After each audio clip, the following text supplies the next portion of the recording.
Good morning, everyone. I'm Susan Demas, the executive editor here at Lincoln Square. And I'm Sam Osterhout, the executive producer here at Lincoln Square. And welcome to the weekly assignment where Sam and I talk with you about what's coming up this week on Lincoln Square, the latest headlines, and what we can all do to fight back against authoritarianism. Thanks for joining us just a little bit late this morning, but I promise you that it will be worth it because we have comedian and political commentator Pete Dominick joining us to talk about the White House Correspondents Dinner and so much more. Pete, thank you for being here. Sam, Susan, I'm so excited to be here. I'm a big fan of Lincoln Square and so many of the different people that you guys have regularly on the show, and new fan of both Susan and Sam. But I feel like, someone must have canceled. I'm not worthy. No. You are the perfect person to bring in because I think the first thing we should talk about is Donald Trump, according to most people, really bombed at the White House Correspondents Dinner.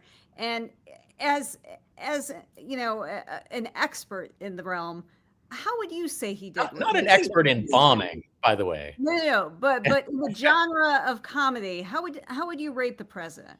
Well, every comedian is an expert in bombing to the point where you don't fail nearly as much because you know what to do when you're not doing well. You know how to get out of a bomb. You know how to pull up when you're spiraling on stage.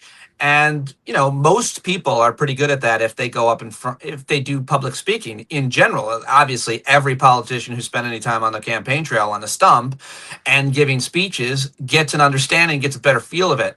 I honestly think, obviously, Donald Trump is terrible at prepared speeches. He's very bad at reading things. He can deliver a line if it comes from him and it's on his own and it's kind of improv. But if someone gives him a line, he rarely can deliver it. And he certainly can't read it from the teleprompter. I mean, the joke has always been the guy, it seems like he's reading it for the first time. He doesn't know where to put the inflection. He doesn't know where the punchline in this case goes. He's really, really bad at it, but it didn't help that it seemed like his writers were either never had written comedy or anything, or they were purposely trying to sabotage him because it was one of the most embarrassing performances of his lifetime. I wouldn't call it performance, appearances of his career. And that says something because he's always bad, but this had all of the bad qualities of the worst bomb, guys.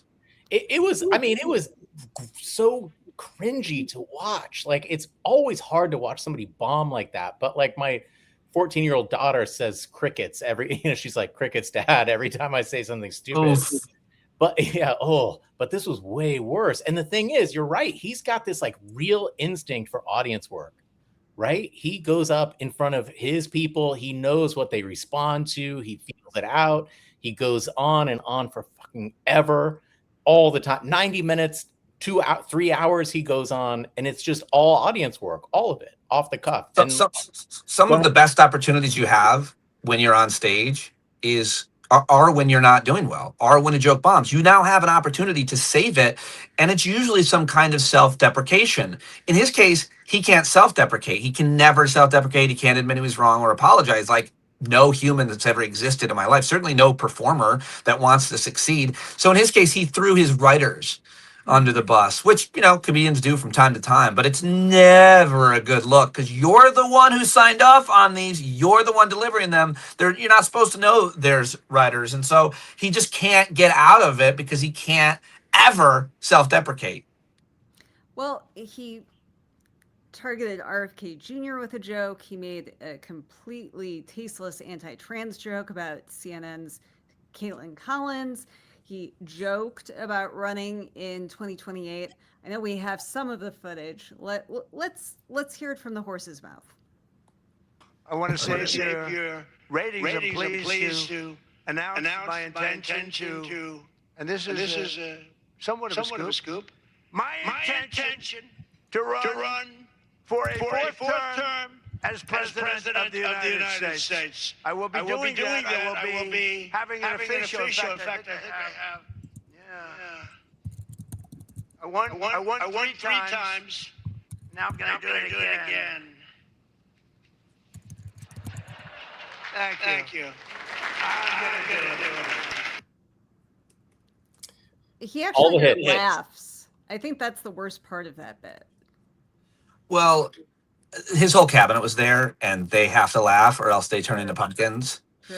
And there were obviously a lot of right-wing sycophantic media there. I hate to imagine that the laughter came from any of the established corporate media. I doubt it did, because they hate him, and they overwhelmingly, and they are humiliated. And a lot of them, I think, knew that they were going to get a lot of backlash just for attending. I can't imagine it was them laughing, but to the joke, if you want to call it that, I mean, even just his inflection, he's such a caricature of a cartoon villain at this point.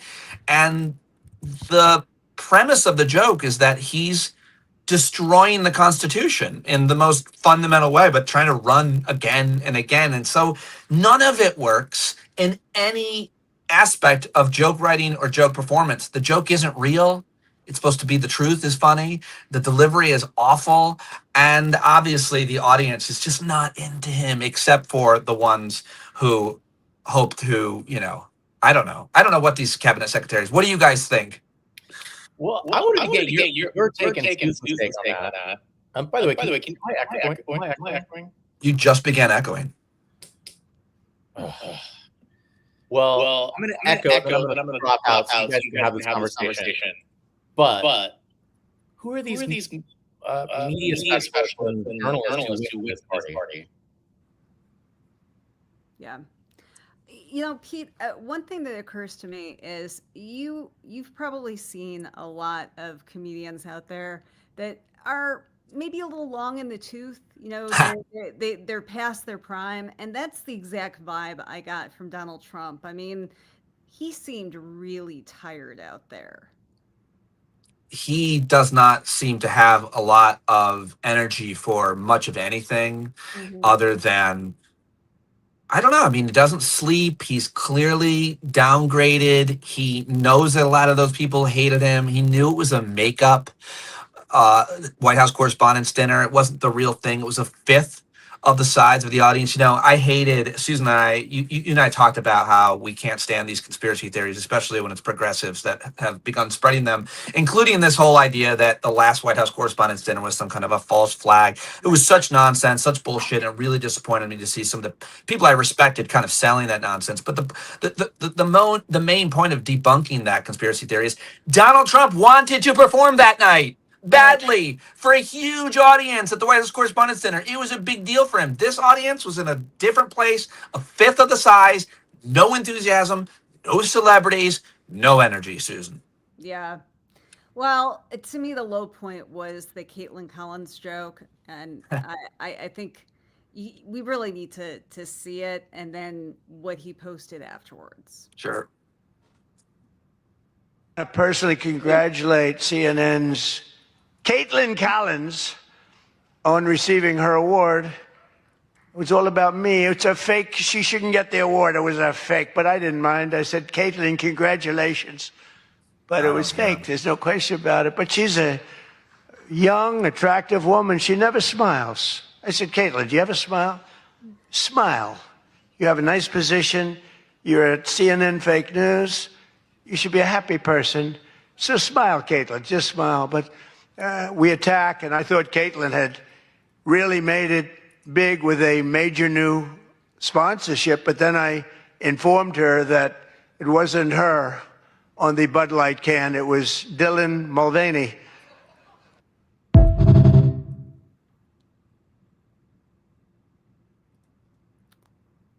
Yeah, and then he posts this in one of his late night social media tirades. So, I mean, he loves punching down, Pete. That's what he loves to do. But he was even stumbling over the punchline there. Yeah, it's the premise of the joke, the going after a trans person, a famous one that everybody knows, who was subject to controversy because Bud Light put her on the can. And in solidarity, how about that? Anheuser-Busch with trans people. I think that backfired. But to compare Caitlin Collins to him, he thought was an insult. But those of us that live in Earth One, like the rest of us, the majority of us, saw that for what it was. Dylan Mulvaney herself reacted with support. Caitlin Collins put out a quote, from who was it, from some famous woman who talked about how, you're the only one who's allowed to judge yourself. I mean, the reactions to it, I think, were pretty on the mark, in that most of us that are mature human beings thought it was absolutely disgusting, obviously not even funny.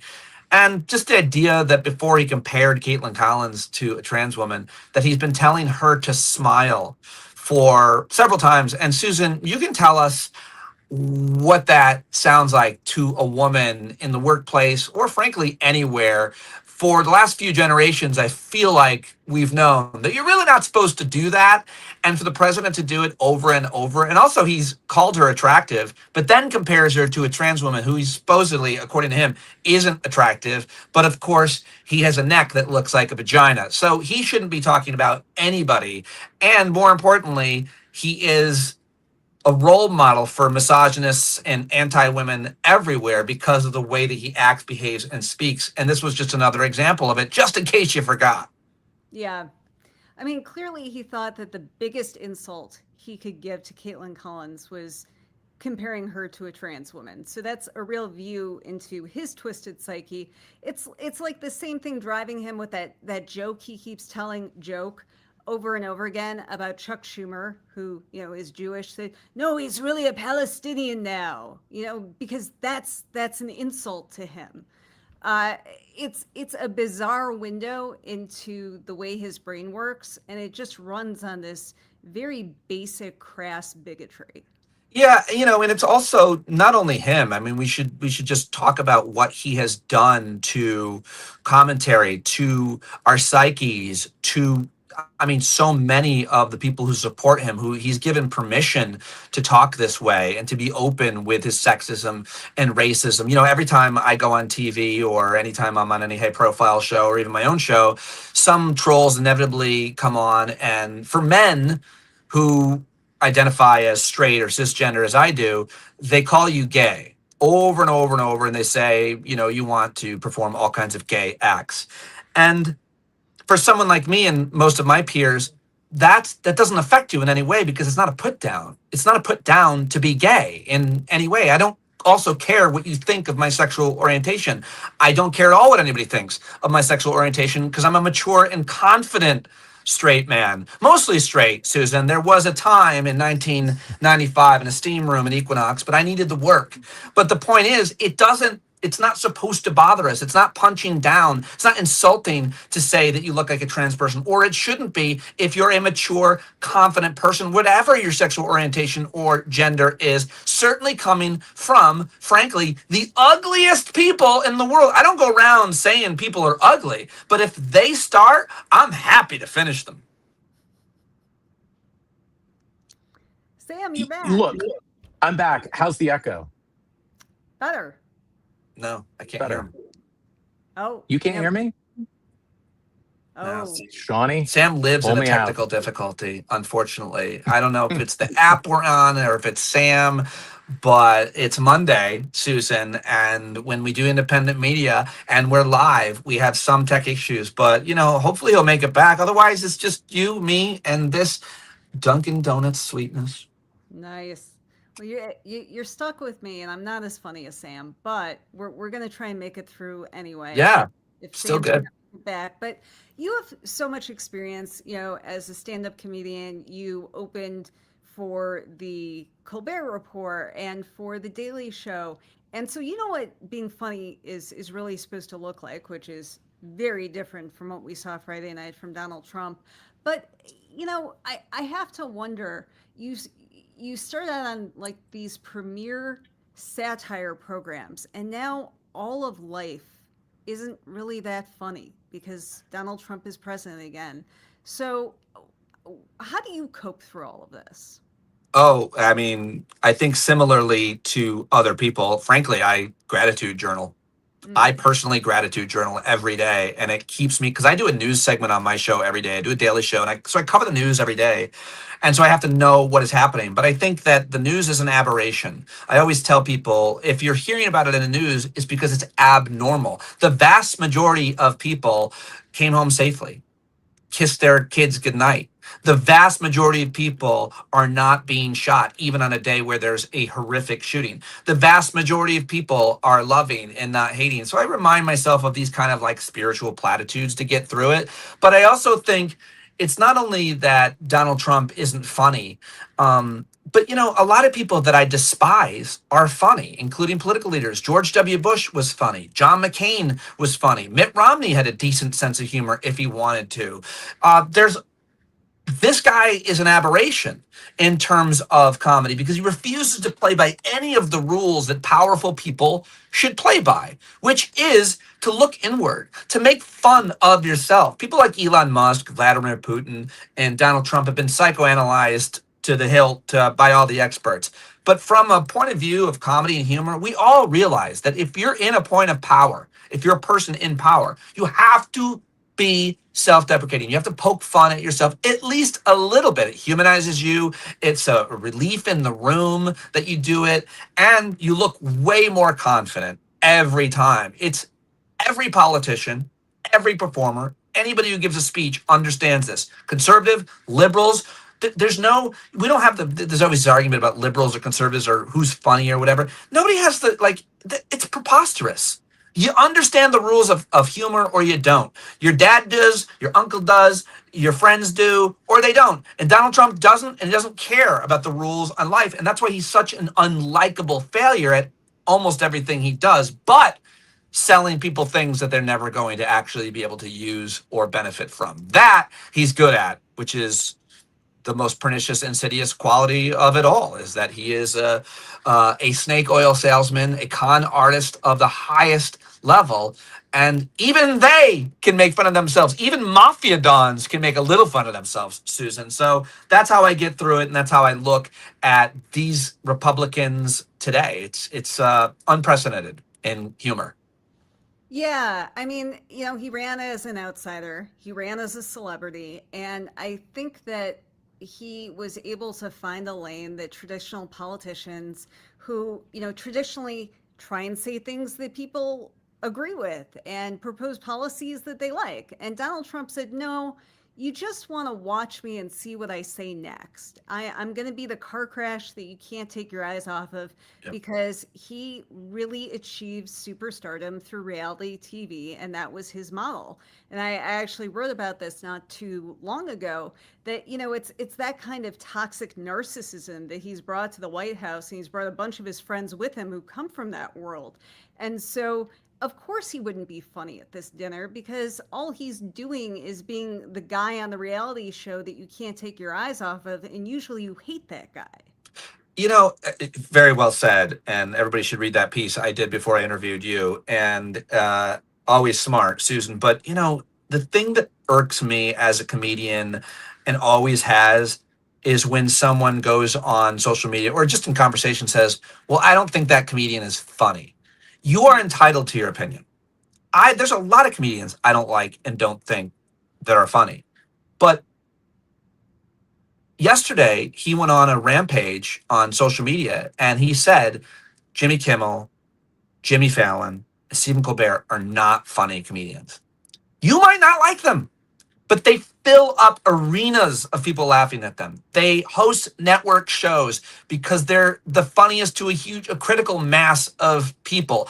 So we're all entitled to our opinion, but you look like a fool when you simply say, that person's not funny. You should be better said, I don't really find him funny. I don't get why other people find him funny, but you know what? The guy sells a lot of tickets, makes a lot of people laugh. I think he's mean. I think he's racist. I think he's sexist, whatever. That's all kinds of comedians. But to say that someone's not funny, who is a leading comedian and has, you know, a household name, it's four fingers pointing back at you every time. And it also means you're the least funny person. And there's no one that's less funny, Susan, than someone that comes and tells you that they're funny. The answer to them has always been, you know, as a comedian, we always have this, you know, somebody comes up and says, oh, you know, I'm funny too. And I always say to them, I'm like, funny people don't tell you. Right. If you have to brag about it, yeah, then you probably aren't. Show don't tell. You know, I really can't remember too many times I've ever seen Trump laugh. That's just not like a muscle that he works. And I'm always very suspect if, if you don't have a sense of humor, if dogs don't like you, those are usually tells for me. That's a really good point about dogs and other animals as well. Mhm. But I mean, do you know any person in your life that you know decently well that you've not seen laugh? You don't. You don't. It is a very strange thing. But it's also, I think there is a correlation with a lack of confidence and a lack of security, with the lack of the ability to laugh at any number of things, because you're just constantly worried about what people are going to think of you for anything. But just also, there's just a lack of humor. And I don't think that the guy doesn't have a sense of humor or doesn't laugh at other people, Donald Trump. I think he finds things funny. But I do think, and I'll psychoanalyze myself, most of his time is spent simply just in a rage of vengeful fit. Who can I hurt? What can I take? Because he's, best viewed as like a very small little boy. Yeah, absolutely. Well, I wanted to talk with you a little bit about your work because I know you've got your Substack and you interview a bunch of really interesting people like Waj Ali, and you have gone the independent route after being on SiriusXM for so long. But what I really admire the most about your work, Pete, is that you really challenge your audience, and you've been doing this for years. And you're like, hey, I'm not just here as like the ultimate authority. Check your sources, check your information. Don't just take what I'm saying as gospel. And just to pick up that conversation you and I had last week about how we're starting to see conspiracy theories really spread into progressive media. We're seeing all sorts of stories about Mitch McConnell out there, and there's a lot we don't know. There's a lot we should know, but let's not fill in the gaps with a bunch of crazy stuff, because that's a huge error that MAGA made. So how do you keep your bearings? Because it's a real crazy environment these days. Well, I think you have to start with the incentives. And I think that everybody viewing this or listening to this conversation or any conversation should ask themselves, who am I listening to? What are this person's incentives? What is the organization's funding? Where did they get their funding from? Then you have to just simply understand what you might not understand, which is we're all going to make more money in the independent world, Substack, podcast, YouTube, if we get more views and if we get more subscriptions and if we are then able to sell advertising. The way to do that is to be outrageous and to be combative. And I'm so sorry I have not insulted you yet, Susan, because I really want more people to watch. I'm sorry I haven't attacked you and then we haven't, screaming over each other, because we get so many more people watching. But I could smile more. It is true. Smile more. But this, that kind of incentive is something that everybody watching and every consumer of news and journalism should question. You should question what the incentive is. And unfortunately, I've always, for years, my whole career, for most of my life, the conspiracy theories have mostly lived and grown on the right. Mostly. Not always, but absolutely mostly. And right-wing media hosts were shameless in selling them. Specifically, they were around 9/11 and climate change during my day. But then, of course, vaccines and science and everything during and post-COVID. And so I am outraged at any of my progressive friends who are selling these false flag theories around assassination attempts or anything else like that. And I think the appropriate thing for us to do is to contact our peers privately and have a discussion. And if they continue, then call them out publicly. And that's what I'm trying to do, because we can't become them just because we want to get more clicks, just because we want to make more money. If that's what you're doing it wrong. Your conscience isn't clear. I do try to follow journalistic ethics, even though I wasn't a trained journalist. I came up doing comedy, but I've been around and I've worked at Comedy Central, SiriusXM, CNN, MSNBC, now MS Now, and I've done all kinds of things. And I know that when I get things wrong, I have to issue a correction. I know that I need two sources before I go public with something. I know about all of the rules and I try to follow them. And by the way, that should be the way that we I think, evaluate who we're giving our money to. Do they follow journalistic ethics? Are they an ethical person? Do they have a moral clarity about their view? Where are they getting their money from? And I beg people not to put your favorite media personality, political commentator on a pedestal. My whole brand is I give as good as I get. So I want to be able to bust people's chops, but you're absolutely invited to say anything about me, to the point of if I misspeak, if my voice cracks, if I obviously get something wrong. I was once on live radio. I think one of my favorite or worst hits was I was reading like a Paul Krugman column or something from the New York Times trying to sound smart. And I saw the word egregious, Susan, and I pronounced it on live radio, egregious. I mean, these things happen, but the bottom line is you've got to be able to have some credibility. You've got to be able to pivot around any of these things, and you've got to be able to sell something that, in my case, in our case, I think, in this day and age, is your reputation. Your reputation is your currency. When I had you on the show, I looked into everything you'd ever done. I personally was blown away by what you did at the beginning of your career in Michigan and everything else that you've done. And that's why I have people on. My whole show is bringing the smartest people I can find on, and their credibility is their currency. The reputation is their currency. Ask where they're making their money and what their incentives are.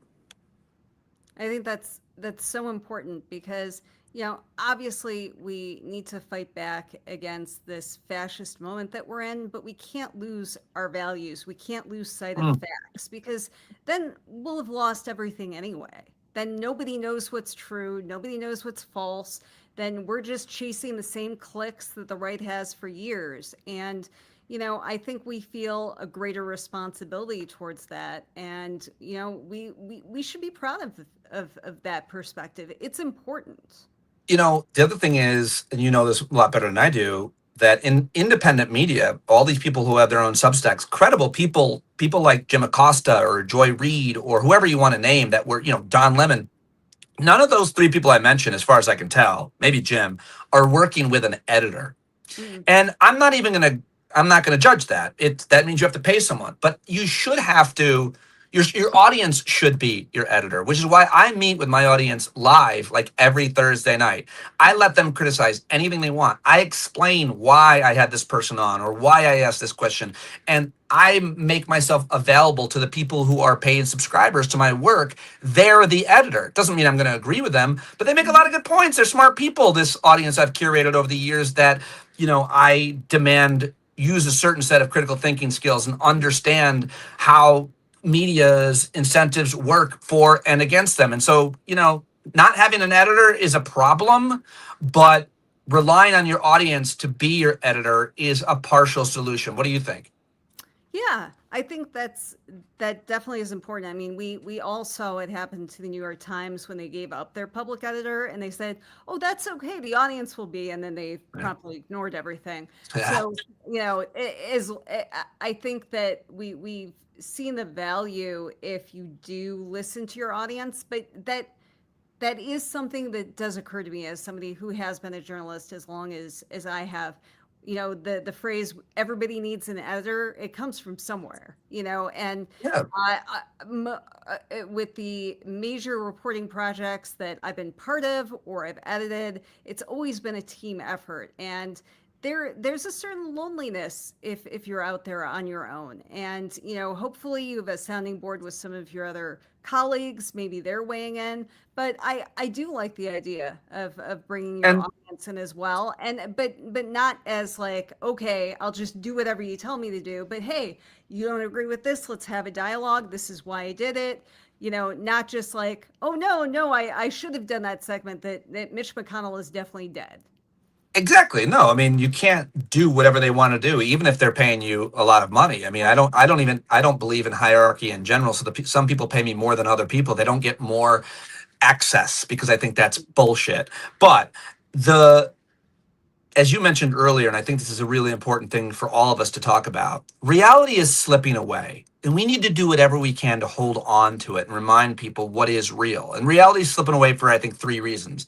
One, there's people in power, influential people with audiences that are willing to lie about anything. The moon is made of cheese. The election was rigged.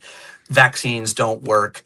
Then there is AI. You can make a video of anybody doing anything. And so you're not sure where to trust there. And finally, there are all these different fragmented platforms where anybody can have access to an audience. And if you're not telling the truth, you're likely to build a greater audience. So those incentives I mentioned earlier, with reality, this kind of idea of reality slipping away because of all of these reasons, it's an even greater reason why we should meet and connect and create community around the programming that we produce, no matter what it is. I mean, even if you're a food, like you're a chef and you have a channel on TikTok or Instagram or something else, you still shouldn't be lying to people about the knives you use or about the nonsense nutritional value of this or that or anything else. I mean, you need to be able to connect with people in a real way. And that's a hard thing to do these days with all of the factors that I just mentioned. But I'm doing my best to try to keep people here on what I call Earth One. And I really appreciate, Pete, you're one of my favorite people that we've talked to. I hope we can do it again soon. Can you tell folks the best way that they can find your work? Yeah. Thank you, Susan. And same about you. I'm a big fan of your work. And if anybody looks into your background and sees all of the things you've done, if they're not familiar with, they will be too, because you've not only covered so many important issues, but you've also created a lot of opportunity for other young folks coming up, which I'm always think is an important thing. I do a daily show. It's on every platform because that's what you got to do. And now, Susan, we got to do video all the time. I mean, I'm a radio guy. I mean, people say they have a face for radio. I actually think I'm very attractive in the face because I have a lot of symmetry as a bald. But I just started doing my news segment, which I do every day on video. So please subscribe at YouTube or Substack at Stand Up with Pete. Listen to the podcast anywhere. And I try to get the smartest people I can find, like you last week. We had a great conversation, and I will join you anytime. It does give me a little imposter syndrome to be here on Lincoln Square with you and the smart people, but I'm psyched to be here. And anytime you want me, I will join you.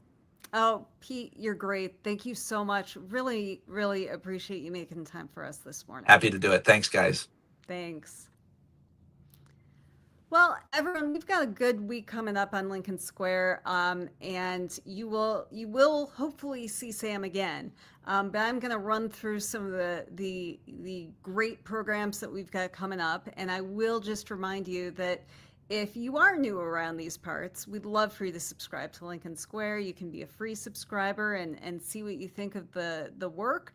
Coming up in just about 15 minutes, we will have Stuart Stevens on for a piece, talking about a piece that we published earlier today on one of his old friends that he worked with during the Romney days, the Bush days, who is now Donald Trump's top art advisor. And so Stuart's going to give you the inside track on some of the people that he knows who have sold out to Trump, and why he made a totally different decision. And I know it's that kind of honesty that you really appreciate from Stuart.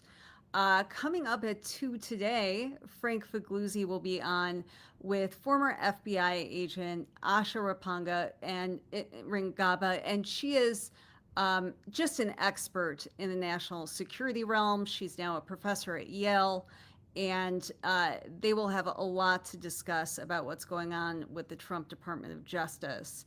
On Anchor Watch tomorrow, Tuesday at 8, we'll have Bobby Jones on with former Ukraine ambassador Bridget Brink. She's been on with Bobby before. She is also running for Congress in Michigan, and they will have a lot to talk about the latest with the war in Ukraine, her campaign, and a lot of the issues that she is tackling in her Michigan district. It's one of the most competitive in the country.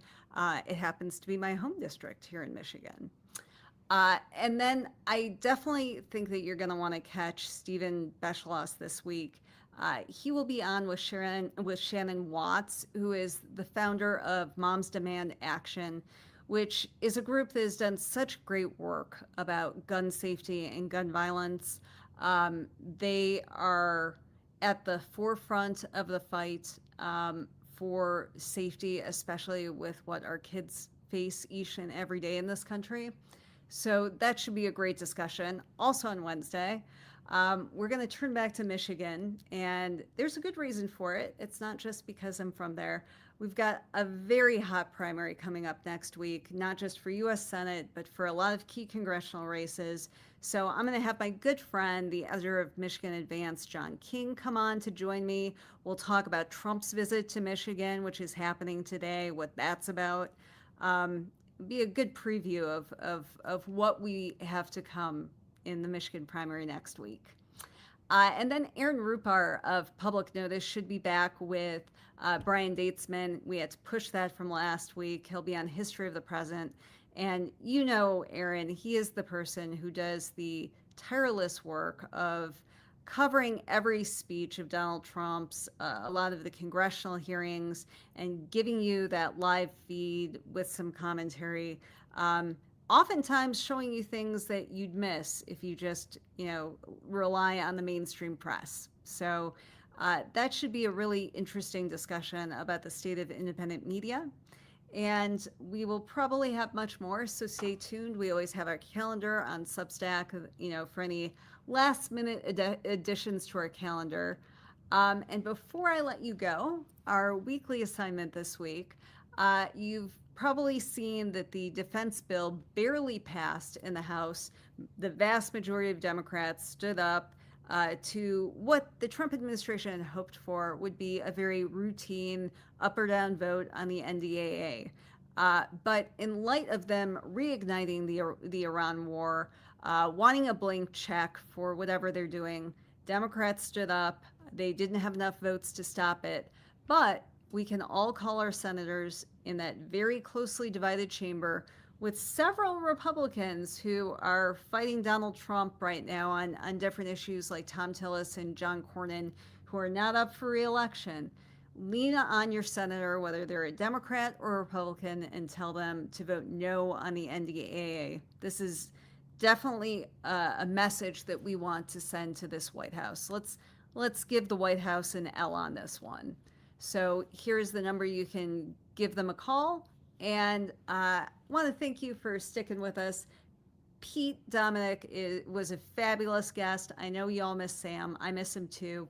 We'll be back next week. And if you don't subscribe to Lincoln Square, please join us. We'd love to have you here. And thank you.